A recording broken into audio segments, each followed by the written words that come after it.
नमस्कार दर्शक बंधु मु प्रदीप आपण मानक स्वागत करुच्ची आज आउ एक नुआ भिडियो तो बर्तमान जहाँकि पाणीपाग विभाग तरफ ओडिशार समस्त जिलापाई जहाँकि एक गुरुत्वपूर्ण अपडेट रही जहाँकि पाणीपाग विभागर सूचना अनुसार आगामी 2-3 दिन मध्य प्रबल अति प्रबल गरम होगापाई जाऊँगी जहाँकि तापमात्रा दिनर तापमात्रा 40 डिग्री अधिक होगापाई जाऊँगी तो ये जहाँकि पाणीपाग विभाग सूचना जारी कर तो कौन रही पाणीपाग विषय संपूर्ण डिटेल्स आसतु ये भिडियो जानिबा ता पूर्व जदि चैनल को प्रथम थर विजिट करछंती वीडियो को लाइक करेंगे चैनल को सब्सक्राइब करनथिले एबे ही सब्सक्राइब करी पाखरे थिबा बेल आइकन को क्लिक करनेबे।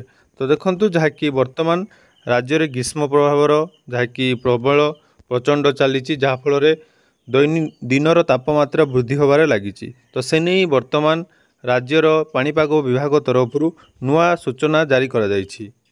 तो देखंतु राज्य में क्रमागत 3 दिन हम ग्रीष्म प्रकोप वृद्धि पाइबार लगी तो गतकाली 5टी सहर में तापमात्रा 40 डिग्री रही बेले आसंता 2 दिन मध्य तापमात्रा 2-3 डिग्री बढ़िबार जहाँकि संभावना रही जहाँकि भुवनेश्वर आंचलिक पाणीपाग विज्ञान केन्द्र तरफ पूर्वानुमान करा जायछि।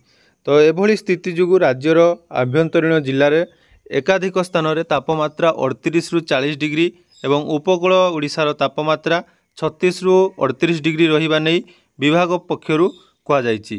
देखंतु यहाकु दृष्टि रखी आज स्वतंत्र रिलीफ कमिशनर को अध्यक्षतार अपराह्न एक गुरुत्वपूर्ण बैठक बसिबार सूचना मिली। तेबे दिनर तापमात्रा बढ़ी चलुथिबा बेले रातिरे मध्य तापमात्रा बढ़िबो तेणु आभ्यंतरीण ओडिशा रे रातिरे भी अधिक गरम हेउची। स्वाभाविक ठारू राति तापमात्रा 5 डिग्री रु अधिक रोची आहुरी 5 दिन पर्यंत एभली गरम वृद्धि पाइब बोली आंचलिक पाणीपाग विभाग कहिछि।